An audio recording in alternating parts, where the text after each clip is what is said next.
Kaip vilkas uodegą prišalo. Vieną šaltą žiemos dieną važiavo per mišką ūkininkas ir rogėse vežėsi pilną maišą žuvų. Važiuoja žmogus, o iš paskos išalkusi laputė bėga. Toks gardus kvapas tvokstelėjo į nosį, taip ji panoro žuvies pasmaguriauti, kad net seilę nutyso. Bėga ir galvoja, kaip tų žuvų paragauti. Ir sugalvojo. Užbėgo lapė žmogui už akių, atsigulė skersai kelio, uodegą atmetė, kojas ištiesė, akis užmerkė, negyva ir tiek. Privažiavo ūkininkas, pažiūrėjo į gulinčią lapę ir sako, nors nepadėjau, bet radau, bus puikiai man kailinė kepurė. Pagriebė lapę už uodegos, įsimetė į roges ir važiuoja toliau. Neilgai gulėjo laputė. Žuvelė po žuvelės visas išmėtė ant kelio, o paskui ir pati, žmogui nematant iš rogių iššoko. Susirinko žuvis ir nusinešusi paslėpė tampumynę. O laputė atsitūpusi po egle skaniai sau ėda. Tik, kur buvęs, kur nebuvęs, vilkas jau čia.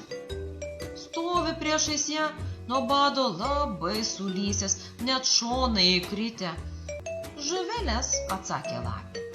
Kumutė, duok ir man paragaut, aš taip išalkęs, kad vos ne vos kojas pavilku. Supykusi numetė vilkui kelias menkas žuveles. Duok daugiau. Prašo vilkas, tavo žuvelės labai skanios. Kur aš gausiu daugiau, atsikalbinėjo lapė. Eik meldžiamasis ir prisižvejok, man irgi nelengva jas buvo susigauti.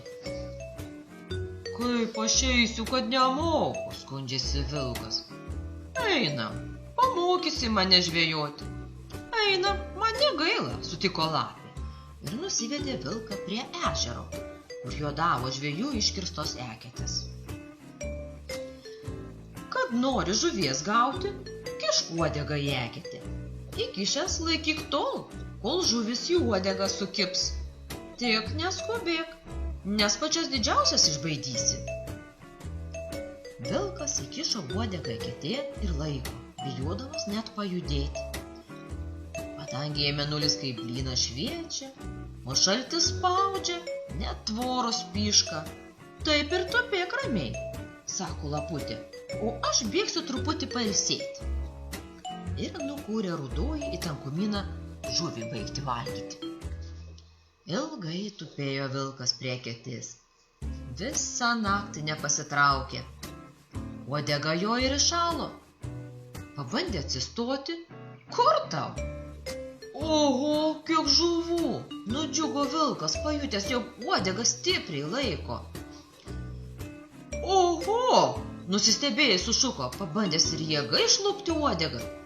Susilenkė vilkas, įsirėžė, timptelė uodegą iš visų jėgų, bet ir tas nieko nepadėjo.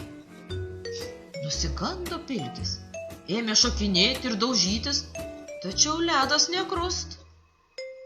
Iš ryto ėjo moterys į ežerą vandens ir pamatė vilką. Pamačiusios ėmė šaukti, rėkti. Vilkas, vilkas, muškit jį, muškit! Greitai subėgo visas kaimas vilkui kailį karšti. Mato vilkas, kad viskas gali baigtis blogai. Ir ėmė šokinėti, kiek tik jėgos beturėdamas. Šoko kelis kartus į viršų, uodega pokšt ir nutrūko, kaip pakulinis siūlas. Pasileido vilkas bėgti į mišką, uodega palikęs eketėje, negalvodamas apie žuvis ir vakarienę. Na palauk, klustūne, apgavikė lapę, pateksi į mano nagus, pamokysiu tave. O lapė prie eglės tupėdama iš vilko žvejybos ilgai juokėsi. Ir nuo to laiko pilkasis vengė su lape draugauti.